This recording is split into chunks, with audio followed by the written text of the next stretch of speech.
ಚೆನ್ನ ಮುಂಡರನ್ನು ಚೆನ್ನಡಿದ ಮಹಾತಾಯಿ ನೀನು ಅಂದಾಗ ನಮ್ಮಂತ ಬಡ ರೈತರನ್ನು ಕಾಪಾಡೋದಾರ ನಿನ್ನನ್ನೇ ಕುಡಿದೆ ತಾಯಿ, ನಿನ್ನನ್ನೇ ಕುಡಿದೆ. ಅಷ್ಟೇ ಅಲ್ಲ ತಾಯಿ, ಅಷ್ಟೇ ಅಲ್ಲ, ಶ್ರೀರಾಮಚಂದ್ರನಂತ ನನ್ನ ಪತಿ ದೇವರು, ಮುತ್ತಿನಂತ ಇಬ್ಬರು ಮಕ್ಕಳಕ್ಕಿಂತ ಹೆಚ್ಚಾಗಿರುವ ನನ್ನ ಮುತ್ತಿನಂತ ಮೈದಿನರು ಅಂದಾಗ ಅವರ ಪ್ರೀತಿ ವಿಶ್ವಾಸ ಎಂದೆಂದಿಗೂ ನಗುನಗುತ್ತಾ ಈ ನಮ್ಮ ಮನೆ ಶಾಶ್ವತವಾಗಿರಲಿ ಅಂತ ನಾನೇನಲ್ಲಿ ಸೆರೆಗುಡ್ಡಿ ಬೇಡಿಕೊತಾ ಇದ್ದೇನೆ ತಾಯಿ ಚಾಮುಂಡೇಶ್ವರಿ, ಸೆರೆಗುಡ್ಡಿ ಬೇಡಿಕೊತಾ ಇದ್ದೇನೆ. ಅಂದ ಹಾಗೆ ಇಂದು ಭೀಮನ ಅಮಾವಾಸ್ಯೆ ಬಂತಂದ್ರೆ ನಮ್ಮ ಹೆಣ್ಣು ಮಕ್ಕಳಿಗೆ ಎಲ್ಲೆಲ್ಲದ ಸಡಗರ. ಗಂಡನ ಪಾದ ಪೂಜೆ ಮಾಡಿ ದೇವ ಪರಮಾತ್ಮ ಆದಷ್ಟು ಬೇಗನೆ ಪತಿಗೆ ಸತಿಗೆ ಒಳ್ಳೆ ರೀತಿ ಸಂತೋಷ ಭಾಗ್ಯ ಕೊಡು ಎಂದು ನಾನಿನಲ್ಲಿ ಸೆರೆಗುಡ್ಡಿ ಬೇಡಿಕೊತಾ ಇದ್ದೀನಿ. ಸೆರೆಗುಡ್ಡಿ ಬೇಡಿಕೊಡುವೆ ನಾನೆಂದು.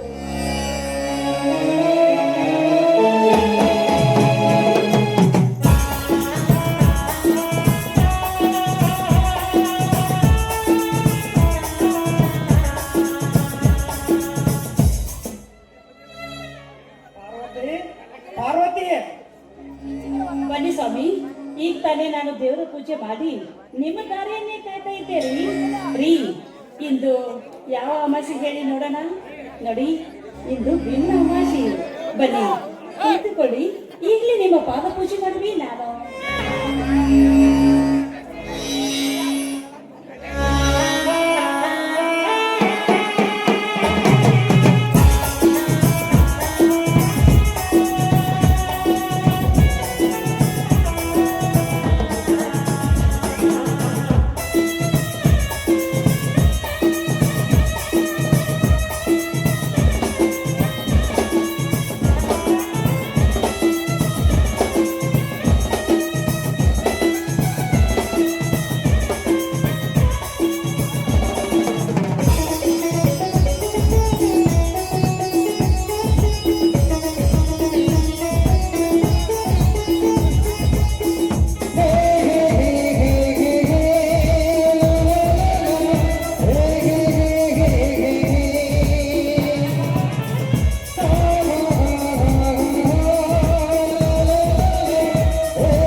ಪಾರ್ವತಿ, ಈ ನಾಡಿನ ಸಂಸ್ಕೃತಿಯಂತೆ ನಿತ್ಯ ನಿಯಮಗಳನ್ನು ಪಾಲಿಸುವ ನಿನ್ನನ್ನು ಸತಿಯಾಗಿ ಪಡೆದ ನಾನೇ ಧನ್ಯ ಅಲ್ಲವೇ?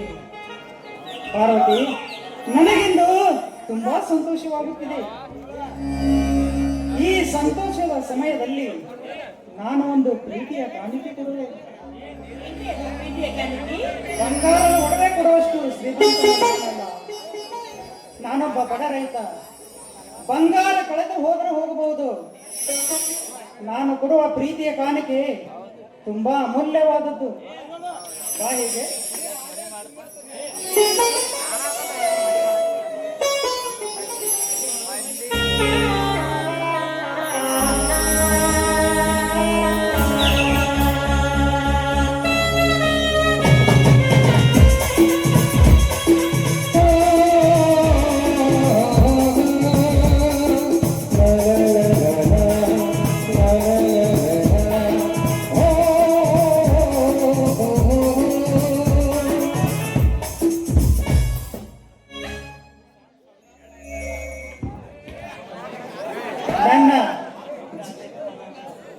ನಾನು ಜೀವಂತ ಇರುವ ತನಕ ಇದು ಶಾಶ್ವತ. ಈ ರೈತ ಹಚ್ಚಿದ ಸಿಂಧೂರ ತಿಲಕ.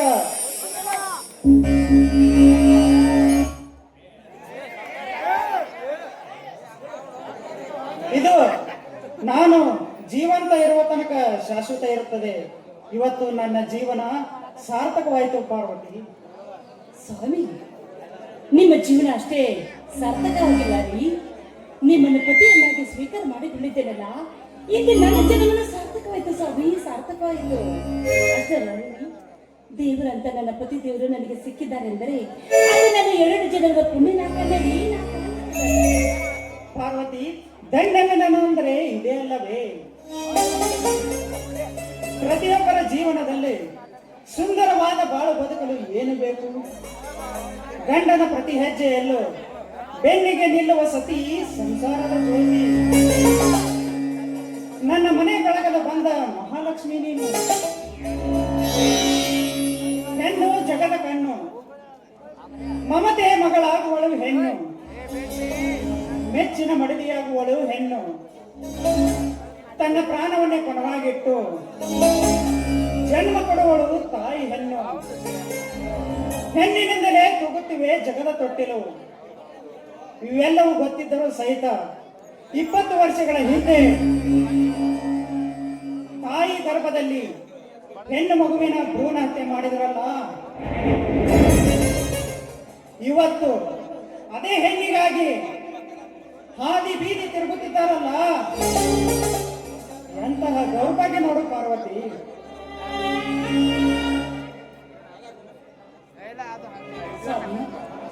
ಎಂತ ದಿಟ್ಟವಾದ ನುಡಿಯನ್ನೇ ನುಡಿದಿರಾ ನೀವಿಂದು. ನೋಡು, ಹೆಣ್ಣಂದರೆ ಸಾಮಾನ್ಯ ಹೆಣ್ಣಲ್ಲ ಅವಳು. ನೋಡಿ, ಹೆಣ್ಣಿನ ಬಗ್ಗೆ ತಿಳಿದುಕೊಂಡು ಮಾತನಾಡುವುದನ್ನು ಕಲಿತುಕೊಳ್ಳುವ ಈ ಸಮಾಜ. ಅಷ್ಟೇ ಅಲ್ಲ ರೀ, ಇಷ್ಟೊಂದು ಹೆಣ್ಣಿನ ಬಗ್ಗೆ ವರ್ಣನೆ ಮಾಡಿ ಹೇಳಿದಿರಲ್ಲ, ಇಂದು ನನಗೆ ತುಂಬಾ ಖುಷಿ ಆಯ್ತು ರೀ, ಖುಷಿ ಆಯ್ತು. ಈ ಮಾತಿನ ಬರದಲ್ಲಿ ಹಾಗೆ ಮಾತನಾಡ್ತಾ ನಿಂತು ಬಿಟ್ಟಿದ್ದೀರಲ್ಲ. ನೋಡಿ, ಮನೆಯ ಕೆಲಸ ಹೊಲದ ಕೆಲಸ ಹಾಗೆ ಇದೆ. ನಡೆಯಿರಿ, ಕೈ ಕಾಲು ಮುಖ ತೊಳೆದುಕೊಂಡು ಊಟ ಮಾಡಿ ಹೊಲದಲ್ಲಿ ಕೆಲಸ ಮಾಡಿದರಂತೆ. ಏನು ಹೇಳಲಿ ಪಾರ್ವತಿ, ನೀರಿಗಾಗಿ ಕಾದು ಬಾಯಾರದ ಭೂಮಿ, ಒಣಗುವ ಅಂಚಿನಲ್ಲಿ ನಿಂತ ಬೆಳೆಗಳು, ಮುಗಿಲು ನೋಡ್ತಾ ನಿಂತ ರೈತ, ಬರುವ ಮಳೆ ಬಾರದಿದ್ದಾಗ ಮುಗಿಲು ನೋಡಿ ತುಂಬಾ ಬೇಸರವಾಗುತ್ತದೆ ಪಾರ್ವತಿ. ಸುಡುವ ಬಿಸಿಲಿನಲ್ಲಿ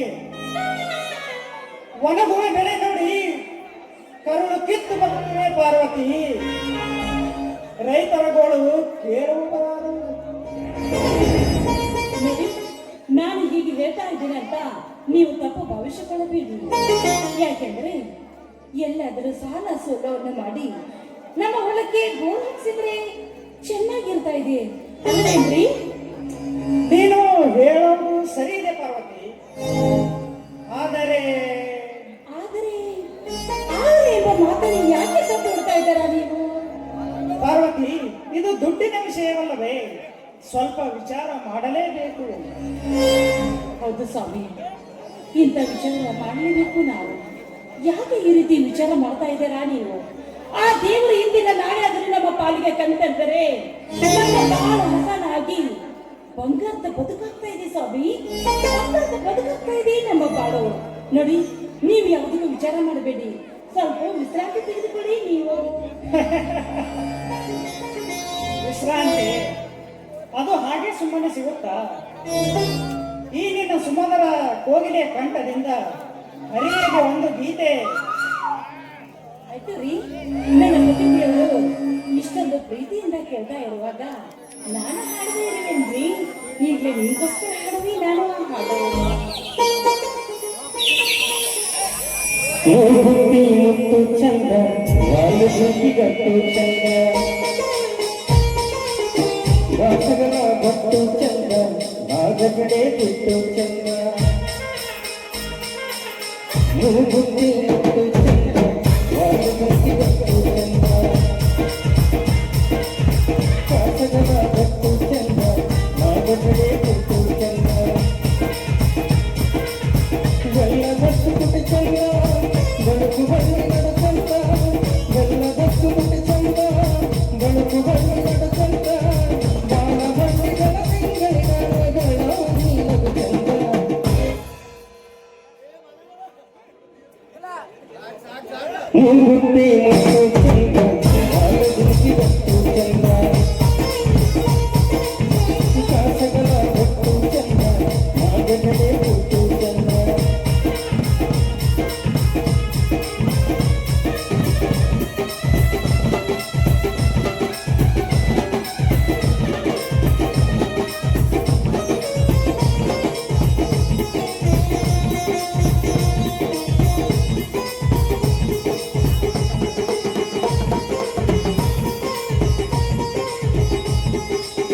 ಜರಳಿಟ್ಟರೆ ನೀರಂಗಿ ನಾಚುತ್ತೈತೆ ಮದರಂಗಿ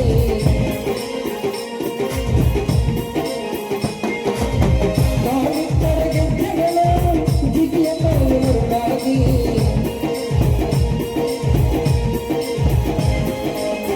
ರೆಕ್ಕೆಗಳ ಹುಟ್ಟುಕಿಸಿಯೇ ಮೂವರಡಿಸ ಪರಿಚಂದ ಎರಡು ಸೋಕಿನಲಗಲ್ಲ ಹಸಿರಾಗಿಸ ಗುಣಚಂದ ಬಡಜಾತಿ ಕಂಬಳವೆಲ್ಲ ಕೊರೆದ ಕೊಂಬೆ ಚಂದ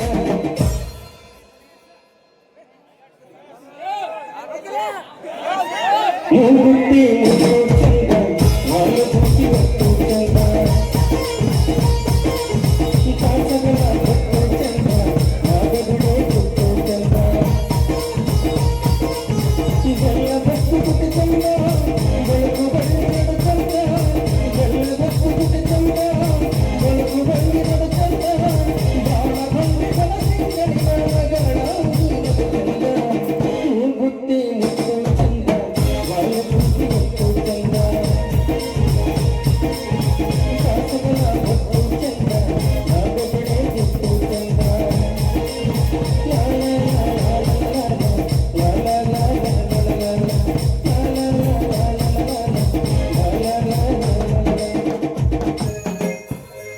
ಏನ್ರಿ ಮುತ್ತಿನಂತ ನನ್ನ ಮೈದುನವರು ಬರುವ ಸಮಯ ಆಯ್ತು.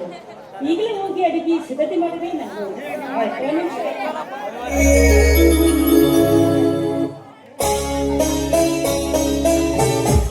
ಏ ದೇವ, ಏನು ನಿನ್ನ ವಿಚಿತ್ರ ಲೀಲೆ? ಬಡತನ ಬಡತನ ಬಡತನವೆಂಬ ಬಲಸಿಡಿದು ಬಡಿಯುತ್ತಲ್ಲ ಈ ನನ್ನ ಬಾಳಿಗೆ. ಚಿಕ್ಕಂದಿನಲ್ಲೂ ತಂದೆ ತಾಯಿಯನ್ನು ಕಳೆದುಕೊಂಡ ನನಗೆ ಎನಿಸಲಾರದ ಕಷ್ಟದ ದಿನಗಳು. ವಿಧಿಯಾಡುವ ನಾಟಕಕ್ಕೆ ಕೊನೆ ಇಲ್ಲವೇ? ಅಂದು ಮಹಾತ್ಮ ಗಾಂಧೀಜಿಯವರು ಕಂಡ ಕನಸು ರಾಮರಾಜ್ಯವಾಗುವುದು ಯಾವಾಗ? ಸತ್ಯ ಹರಿಶ್ಚಂದ್ರರಂತೆ ಸೋಗು ಹಾಕಿ ದುಷ್ಟ ರಾಜಕೀಯ ಮಾಡುವ ಕಳ್ಳರು ತುಂಬಿರುವ ಈ ಸಮಾಜದಲ್ಲಿ ನಿತ್ಯ ನಡೆಯುವ ಅನ್ಯಾಯಗಳನ್ನು ತಡೆಯುವರಾರು? ಲಂಚ ಸಾಮ್ರಾಜ್ಯದ ಅಡ್ಡದಾರಿ ಹಿಡಿದು ಶ್ರೀಮಂತರಾದವರು ಶ್ರೀಮಂತರಾಗುತ್ತಲೇ ಇದ್ದಾರೆ, ಬಡವರಾದವರು ಮತ್ತಷ್ಟು ಬಡವರಾಗುತ್ತಲೇ ಇದ್ದಾರೆ. ಮನೆಗೆ ಹಿರಿಯಣ್ಣನಾಗಿ ನಾನು, ನನ್ನ ತಮ್ಮಂದಿರು ಓದಬೇಕು, ಓದಿ ಬೆಳೆಯಬೇಕೆಂಬ ಆಸೆ ನನ್ನಲ್ಲಿದೆ. ಆದರೆ ಅವರ ಕಾಲೇಜಿನ ಫೀಸ್ ಕೊಡಲು ಆಗುತ್ತಿಲ್ಲವಲ್ಲ ನನ್ನಿಂದ. ಏನು ಮಾಡಲಿ? ಅಂದು ಅಮ್ಮ ಸಾಯುವಾಗ ನನ್ನ ಹತ್ತಿರ ಕರೆದು ಒಂದು ಭಾಷೆಯನ್ನು ತೆಗೆದುಕೊಂಡು, ಮಗು ಶಿವಪ್ಪ, ಮನೆಗೆ ಹಿರಿಯಣ್ಣನಾಗಿ ನೀನು, ನಿನ್ನ ತಮ್ಮಂದಿರು ಇಲ್ಲಿ ಚಿಕ್ಕವರು, ಅವರಿಗೆ ತಂದೆ ತಾಯಿ ಬಂಧು ಬಳಗ ಎಲ್ಲವೂ ನೀನಾಗಿ ಸಾಕಿ ಸಲುವ ಭಾರ ನಿನ್ನದು ಎಂದು ಪ್ರಾಣ ಬಿಟ್ಟಳು. ಆ ಗಳಿಗೆ ನಿತ್ಯವೂ ನನ್ನ ಕಾಡುತ್ತಿದೆ. ಏನು ಮಾಡಲಿ? ಎಲ್ಲಿ ಹೋಗಲಿ? ಯಾರ ಹತ್ರ ಸಾಲ ಕೇಳಲಿ? ನನಗೊಂದು ತಿಳಿಯೋದಾಗಿದೆ.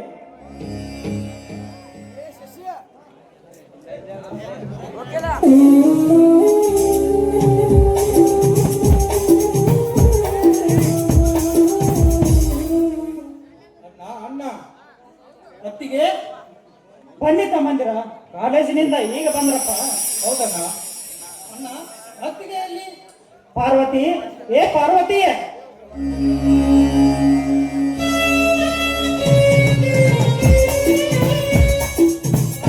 ಬಂದೆ ಸ್ವಾಮಿ. ಏನಪ್ಪ ಮೈದ್ರ, ಏನಿದು ಕೈಯಲ್ಲಿ ಖುಷಿ ಖುಷಿಯಾಗಿ ಗೆದ್ದು ಕಡೆಯಿಂದ ತೆಗೆದುಕೊಂಡು ಬಂದಿದ್ದಾರ ಅಂದಾಗ ಯಾವೊಂದ್ರಗೋಸ್ಕರ ಕಡೆ ಗೆದ್ದುಕೊಂಡು ಬಂದಿದ್ದಾರ ಅಂತ ಹೇಳ್ತಾ ಇದ್ದಾರಾ ನೀವು ನನಗೆ?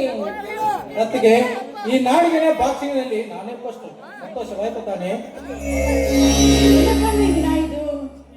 ಕುಸ್ತಿ, ಖೋಖೋ ಇವನ್ನೆಲ್ಲ ನೋಡಿದ್ದೆ, ಬಾಕ್ಸಿಂಗ್ ಅಂತ ಹೇಳ್ತಾ ಇದೆಯಲ್ಲ, ಅದು ಯಾವ ಆಟೋ?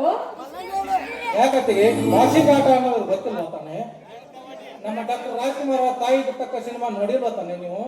ಓಹೋ, ನೋಡಿದ್ದೇನೆ ಮೈದ್ರ, ನೋಡಿದ್ದೇನೆ. ಅದರಲ್ಲಿ ಡಿಶಿಮ್ ಡಿಶಿಮ್ ಅಂತ ಗೊತ್ತಾರಲ್ಲ,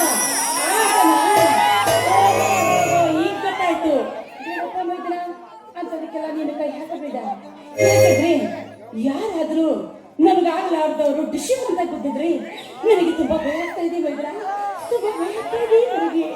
ಯಾಕತ್ತಿಗೆ ಹೆದರ್ತೀಯ? ಧರ್ಮರಾಜ ಅಂತ ನಮ್ಮನ್ನ ಸದನದಿಂದ ಇರುವಾಗ ಅತ್ತಿಗೆ ನೀನೇ ಹೆದರ್ತೀಯ? ಅಲ್ಲದೆ ಈ ನಿನ್ನ ಕೈ ತುತ್ತಿನಿಂದ ಇಡೀ ನಾಡೇನು ಇಡೀ ದೇಶವನ್ನು ಗೆದ್ದು ಬರುವ ತಾಕತ್ತು ಈ ನಿನ್ನ ಮೈದುನಲ್ಲಿ ಇದೆ. ಏನಪ್ಪ ಆಕಾಶ್, ನೀನು ಯಾವ ಆಟದಲ್ಲಿ ಗೆದ್ದು ಕಡೆ ತಂದಿದೆಯಾ ಮೈದ್ರ? ಅತ್ತಿಗೆ ವೀರಭದ್ರ ಅಣ್ಣನ ತರ ಬಾಕ್ಸಿಂಗ್ ಆಡಲು ನನಗೆ ಬರುವುದಿಲ್ಲ. ನಮ್ಮ ಕಾಲೇಜಿನಲ್ಲಿ ನಡೆದ ಸ್ಪೀಚ್ ಕಾಂಪಿಟೇಷನ್ ನಲ್ಲಿ ಪ್ರಥಮ ಸ್ಥಾನ ಬಂದಿದೆ. ನಿಮಗೆ ಸಂತೋಷ ತಾನೆ? ತುಂಬಾ ಸಂತೋಷವಾಯ್ತು ಈ ನಿನ್ನ ಅತ್ತಿಗೆಗೆ. ಏನ್ರಪ್ಪ, ಇಬ್ರು ಸೇರಿಕೊಂಡು ನಿಮ್ಮ ಅಣ್ಣನ ಆಸನವನ್ನ ತೆಗೆದುಕೊಳ್ಳಿ ನೀವು.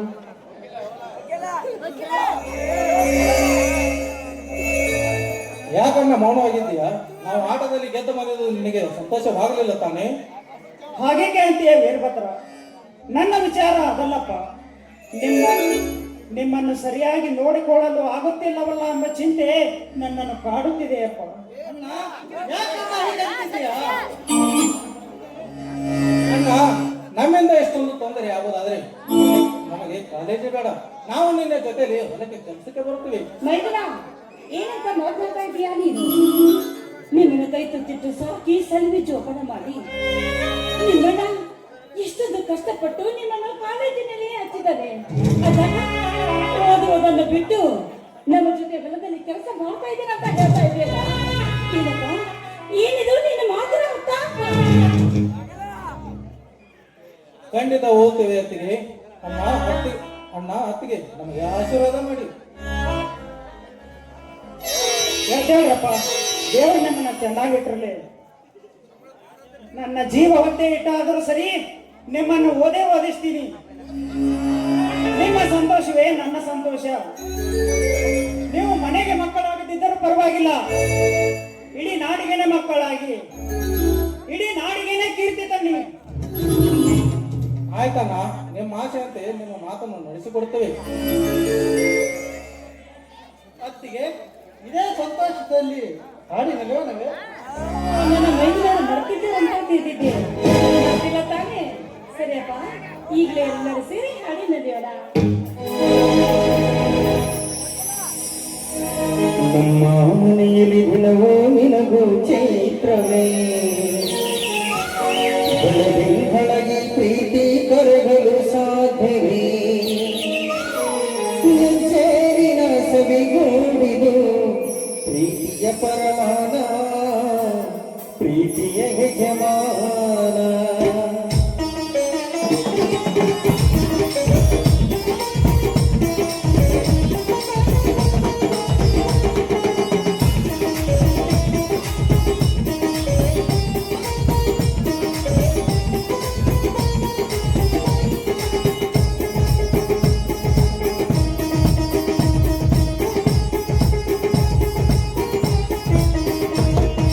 ನಮ್ಮ ಮನೆಯಲ್ಲಿ ದಿನವೂ ನಿನಗೂ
ನಾವೆಲ್ಲ ಬೇರೆ ಏನಿಲ್ಲ ಮನಗಳು ಸೇರಿದರೆ ತುಂಬಿದ ಮನೆಯಂತೆ ಮನಗಳು ಸೇರಿದರೆ ತುಂಬಿದ ಮನೆಯಂತೆ ತುಂಬಿದ ಮನೆಯೊಳಗೆ ಭಾವನೆ ಮಗುವಿನ ದೊರೆಯಂತೆ ಒಂದಾಗುತ್ತರೆ ಇಲ್ಲ ಚಿಂತೆಗೆ ಜಾಗ ಇಲ್ಲ ಒಂದಾಗುತ್ತರೆ ಇಲ್ಲ ಚಿಂತೆಗೆ ಜಾಗ ಇಲ್ಲ ಹೇಗೆ ಬರಲಿ ನಗು ನಗು ನೀರಾಗಿದು ತಮದು ಮಗು ಇಂತರ ಇಂತರ ನಮ್ಮ ಹರಂ ಇಂತರ ಇಂತರ ನಮ್ಮ ಹರಂ ತೂಗಾಡು ಮುದದೆ ನಿಕ್ಕೆ ತೂಗಾಡು ಮುದದೆ ನಿಕ್ಕೆ ಮಾತಿಗೆ ನಡೆಯೋ ರಾಮನ ನೇಮ ಮಾಧರು ಕೃಷ್ಣನ ಪ್ರೇಮ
ನಡೆಯಪ್ಪ, ನಿಮಗಾಗಿ ಹೋಳಿಗೆ ಅಡಿಗೆ ಮಾಡಿದ್ದೇನೆ. ನಿಮ್ಮ ಮನೆಯ ಜೊತೆ ಕುಳಿತುಕೊಂಡು ಹೊಟ್ಟೆ ತುಂಬ ಊಟ ಮಾಡುವಂತೆ. ಏನಂದ್ರೆ ಬನ್ನಿ ಊಟ ಮಾಡುವಂತೆ.